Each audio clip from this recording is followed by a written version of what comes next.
All right, so yeah, my name is Mohammed. I'm CEO and co-founder of a startup called Colina. We're building testing and debugging platform.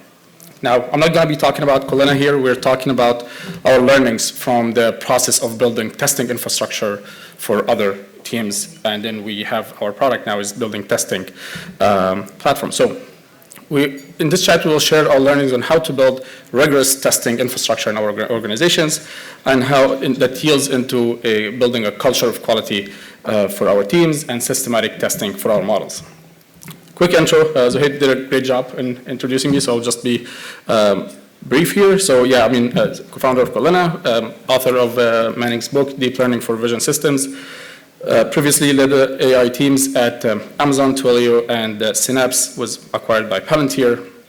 What Zohaib did not mention is I have been burned a lot by model failure incidents. I'm not very proud of it, but my only consolation is I'm assuming a lot of you folks here have had your fair share of embarrassing situations demoing your ML products, talking to customers, trying to set their expectations on what is working well, what's not working. And that's what led us to start thinking and researching about what's the best way to test our models and how we can scale that within our organization. So if an engineer is testing, another engineer in different organizations is testing, they are all getting the same results in a systematic way. A little bit setting expectations. So I'm not here to push processes on people or try to push different specific ways of doing things, but we're rather trying to start these conversations with the ML community on what we've learned about building testing infrastructure for machine learning, and how we can start thinking about building rigorous testing platforms or architecture for our ML models and shipping our models with confidence. We want to be able to understand what are our failure modes every time we run a test, how we can track them much faster than the way we're doing this now. Today, the only way of trying to identify what the failure modes of our models is trying to go through our data points, whether they're images or even harder, videos or LiDAR, trying to look at every data point to understand where our failure modes are happening, which is a very tedious process to go through. How we can run systematic model unit testing, regression testing, integration testing. All these processes that have been borrowed from the software side, they're working very well, probably much better from our experience on the machine learning side, given the right infrastructure that you can build in your organization. How we can intuitively communicate the performance of our ML products with our customers to set their expectations with our teams, with the leadership. This is a part that I can claim with a high level of certainty that it's a pain in every data scientist or machine learning role that trying to build a model, and then we have to talk to teams and tell them, my model is 99% accurate. It's just funny part that machine learning engineers try to be politically correct or statistically correct. We never like to say 100%. So the new 99 is the new 100% now, which is like, hey, I'm not wrong, but my model is perfect. Last thing here is teams are building products. They spend months, years, learning new edge cases. All this knowledge base is lost. All this knowledge base, when you have a new engineer, we have to spend tons of time to onboard them on what we have learned. So how can we have this infrastructure that we built for testing becomes a knowledge base for all what's the rubric for our quality here? For every time we're testing, we're increasing our resolution on our model performance. Now, with all this talk out of the way, let's jump into a story from my experience. At some point, we were building weapon detectors in X-ray imagery. And the X-ray machines here, like you guys in airports and other security checkpoints, we went into a customer demoing a model that is 99.5% on recall. Now, if you're familiar with the recall, this means that I'm expecting, as the developer of this model, that I will have one failure every 200 instances of a gun. Pretty impressive. But we end up having one of our customers pull the gun, dropped it in an empty bin, passed it through the X-ray machine. This is how it looks on the screen. I see some smiling faces. See, you know what's coming now next. We actually missed it. So when we end up, as computer vision engineers, when we say my model is 90-something%, we kind of assume that this 1% that's remaining, or 0.5%, is the most adversarial case. But what ends up always happening is the model might have improved in more adversarial cases and regressed in easier cases. You have 99, 99, you don't know if they are the same performance. Now, the problem with that, obviously, you lose the customer trust, whether your customer is internal or external, right? So if you're building for leadership and there's no ROI on your products, you lose their trust. You give into a customer your product, like the gun here, they're not going to talk to you again. They're not going to buy your product. The more embarrassing fact here is we have seen this failure internally in our internal development before, this gun and empty bin case. We've seen that failure before our team. But the problem here is, talk back about the knowledge base or regression test, we did not have this dynamic test harness that's always tracking these edge cases, running regression tests. Every time I'm improving my model, I want to make sure that the bug I caught 3 months ago, I am catching now that I'm not regressing. When we started researching this problem, we wanted to take a look at how machine learning engineers, specifically computer vision, are testing their models today. Now, across the industry, the process is we set some test data aside, and then we run inferences on the trained model, and then we stare at these some error charts for days or weeks, and then we look at all the images, videos, data points, and then we come up with some kind of global metric. I am 99% because I cannot say I'm 100%. So we're 99% in detecting a class, let's call it a car. But it's not clear how the model is doing when the car is in the daytime, nighttime, rain, snow, dust, close, far. Tons of scenarios are abstracted by one metric, and that's what happened to us in the gun scenario.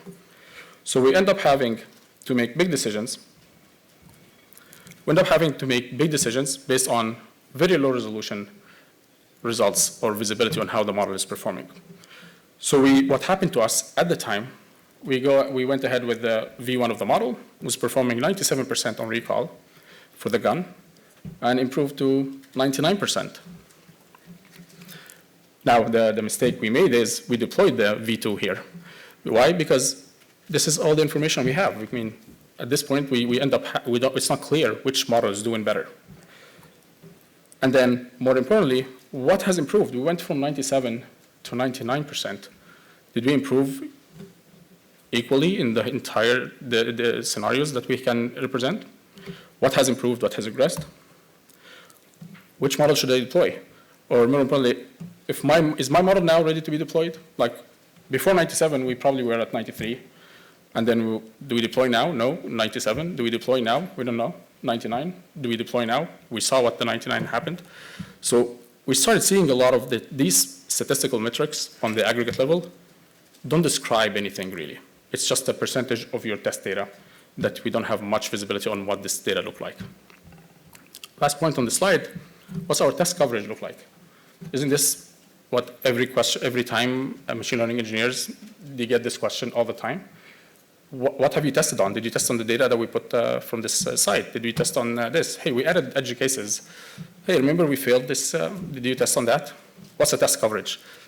Without the test coverage being very clear for teams, you will not ever be able to build alignment and trust between teams and obviously with customers. So the research community coined the term here, called it hidden certification problem, and describes exactly what we were talking about, that the model exhibits highly variable performance across the different subclasses of this class.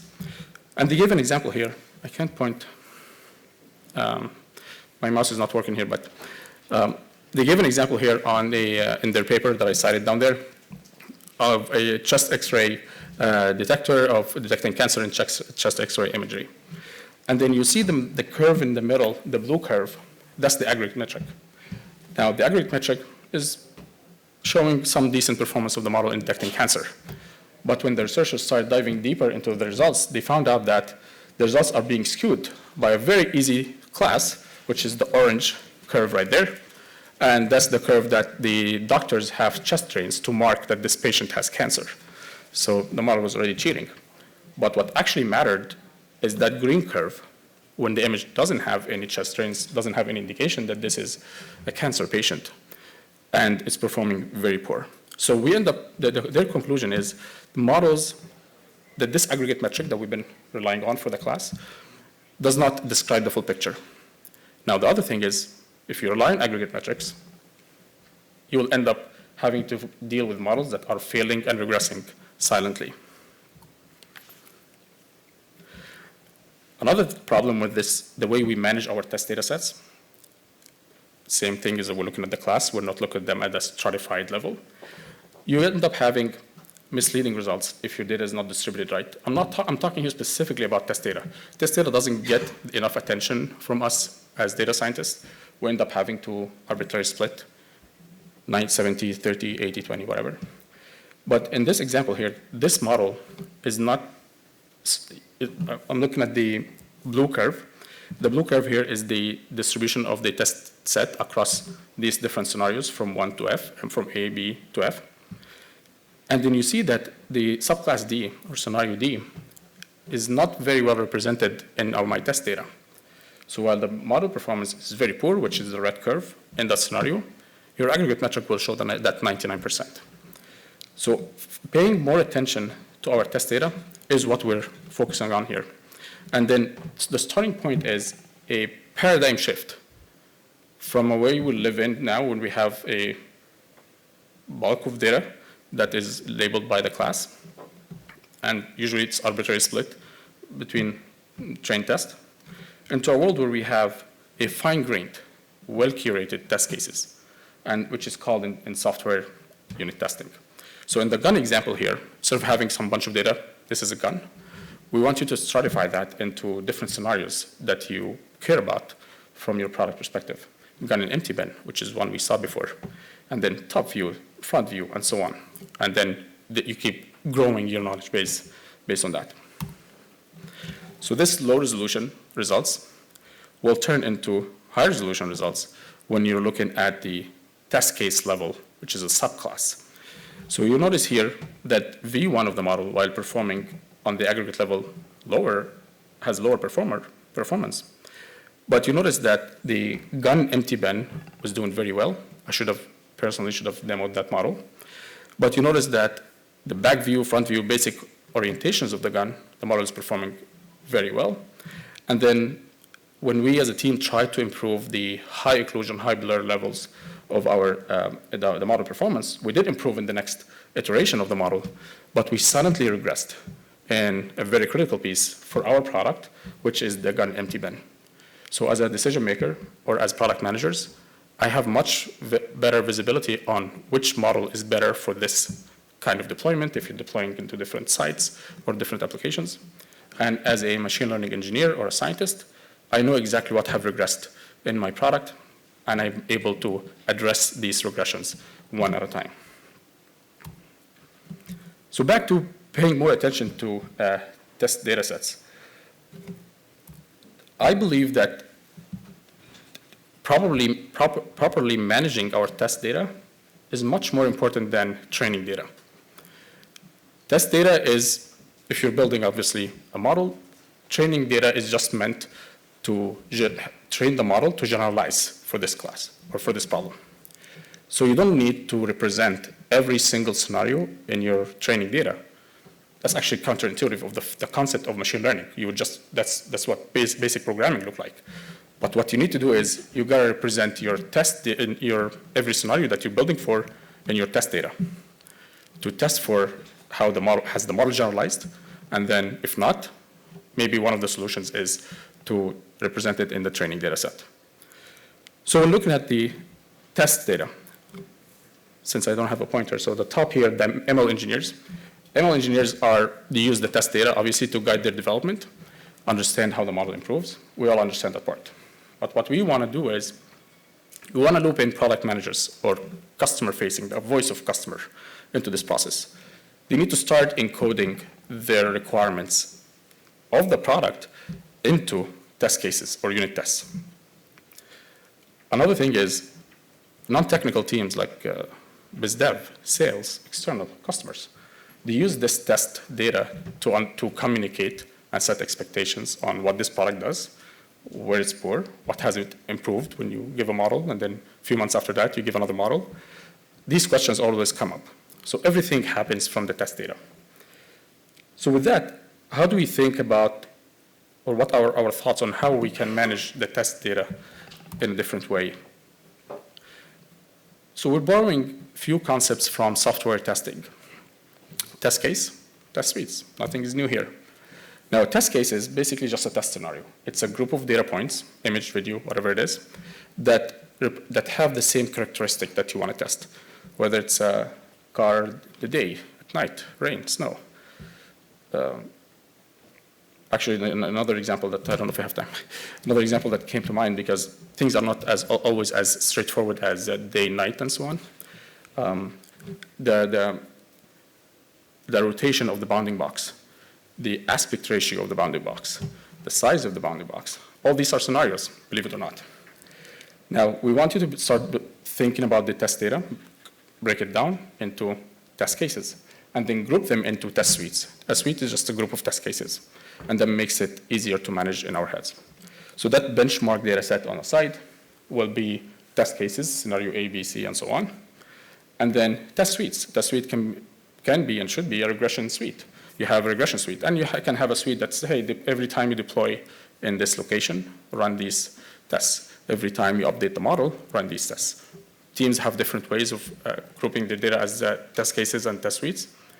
But with these two levels of data, a lower level test case, higher level test suite, we've seen teams run tests much, much faster, and the debugging part is super fast because you're not just trying to figure out how the model is doing for every case. You just, with one look, you're able to, okay, my model is dropping performance at night, for example. Now that you've set up your data into test cases and test suites, now start thinking about that knowledge base that we talked about and test coverage, and start building this transparent environment in your organization where everybody knows what you're testing on and what's your rubric look like for quality. And you build your team alignment. So if you have another, let's say you're hiring a new engineer, and then they are asked to, test all my car detectors models. We have hundreds of models. Test them all and find the best model for this deployment. Now, this new scientist that joined the team, they don't need to be onboarded on the years and years of learning on what you have learned, because you have encoded every single case into a test case and build your knowledge base right here. Now, this new engineer will come in, and then let's assume a young engineer just graduated college. All they have to do is run test cases on the test suites that the team has already created. They log in and they see, hey, the team is already paying attention to the car orientation, front view, rear view. I don't know if you guys can read that. Oh, it is. We created 3 test suites for the car. One is the orientations of the car, or the orientation of the car. 2 is the type of the car. And the 3 is the light and weather conditions, like day and night, and rain and snow. And then we can have these conversations with engineers, product managers, customers about the test coverage. Why aren't we testing against foggy situations or dusty situations? Do we need that? Yes, okay, let's go ahead and create these test cases. If we don't need them, then okay, then that's good. We're able to focus on what we need.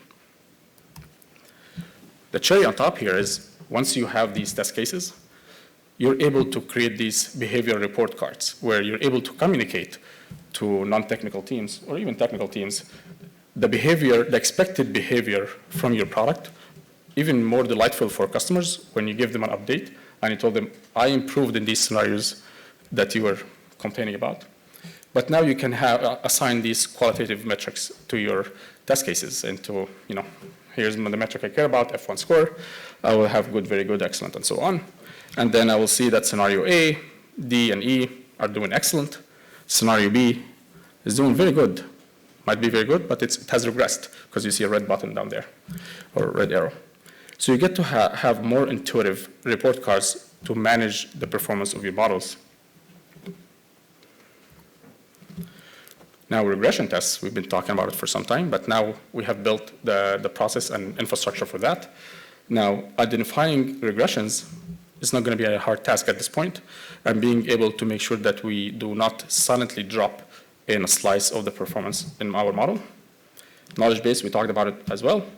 I see it as a necessary effort in our path to chasing that long tail. I'm sure you heard that long tail like 10 times today, and you hear it you read about it in every article.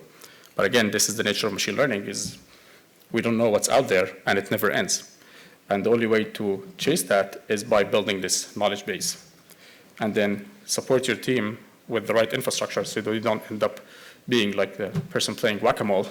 They squash a bug, like what happened with us with the gun, and then a few months after that, the bug appears again, and then appears again, and so on. Last thing is, we talked about regression tests, unit tests. Now, end-to-end testing. Another thing that teams fall into is the test model. It's doing great. Let's package it, wrap it with pre-processing, post-processing code, throw it out into production. The model changes its performance, obviously, we know that, after it's been packaged in different hardware, after it has its own evaluation logic. So we ran a case study on the JAD dataset. It's the autonomous driving dataset. And then in this case study, they are detecting pedestrians, tracking them, and classifying whether the pedestrian is crossing or not to avoid collision. So in this here, we ran, so obviously there's a pipeline of two models, simpler application, sure, tons of applications that have pipelines of different models. So in here, the tracker, the detector and tracker, we tested on two models. One is called sort, one is called deep sort. And for the classifier, we tested on the C3D and static. Now, when we tested the model individually, we found that the deep sort is a better detector and C3D is a better classifier. But when we tested this end-to-end system, this is like a 2-on-2, so you have 4 possible combinations. So in general, if you test 4 possible combinations in a regular world without unit testing, you will get similar numbers, 94, 93, 92, and it doesn't give clarity on what is better. But now having the right setup, unit tests, regression tests, now we can have higher resolution comparisons, and we found that the winning combination is sort and C3D. Now, when we say winning combination, we have to be aware that for that deployment, because different deployments have different needs, have different unit tests that we care about. So not every combination works for every model or for every system, and not every model works for every problem. That's why we cannot rely on these aggregate metrics. We have to start focusing on what we're building for. Last note, actually perfect on time.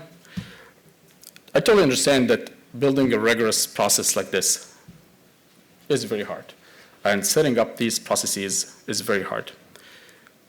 I believe that building a culture of quality in our organizations is not a heroic one-time effort by some engineer or some manager in the team. It's not a groundbreaking architecture or a neural network. It is a process that you need to systemize, start from the ground up, how the models are being tested, what's the quality criteria, and then everybody's testing on the same thing. So that's why we built Collina, to make sure that this robust and systematic testing process is available for all computer vision teams, whether you are a handful of engineers or an organization of hundreds of engineers. Thank you, everyone. I left here my information. Please reach out, let's chat. I want to hear more about how you're doing this now. Let's have this conversation with the ML community, see how we can build the right rubric or the right blueprint for a testing infrastructure in our organizations. Thank you.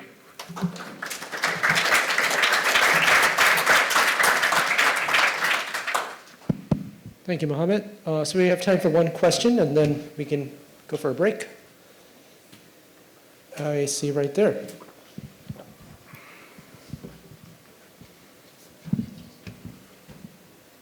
Hey, nice talk.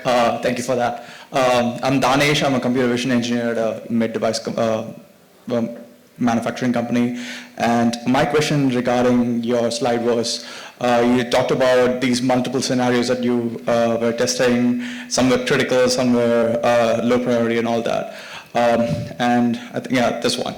So if you know that these are the set of criteria that you have to meet, and some are really critical and some are low, why not just like throw a bunch of ensemble models on it, say 10 or 15 models, and then say these would, there's a gun in the X-ray, and these would, there's no gun, and based on some weighted metric of which model performs best on these scenarios, you could still have high accuracy with with multiple models. So that, for example, in our cases, we see like 20 to 30% improvement in accuracy for a regression task if we throw 12 models on it instead of just an individual model. Yeah, that's great. Two questions for you. Which models would you ensemble together, and how many is enough? Given that all the constraints, like it's not realistic to go ahead and say, I'm going to put 100 models. You got to train these 100 models. You want to know if they're contradicting. You have to add the logic of weights for vote. I see that this is the starting point of the right ensemble. If I want to put the right ensemble, then there's no way around understanding the strengths and weaknesses of each model, and that is exactly what I'm actually advocating for. Is teams in general try to build this awesome, super generalized model that fixes everything, understands everything. Gets a very long road, can get tricky. In some applications, it's not feasible. But the workaround is understand the exact weaknesses and strengths for your models and put together the right ensemble. Does that answer your question? Yeah, it does. Thanks. All right. Let's go for a break, about 15 minutes. Thank you, Mohammed. That was Thanks, great. Let's give Mohammed another Thank you, hand. everyone.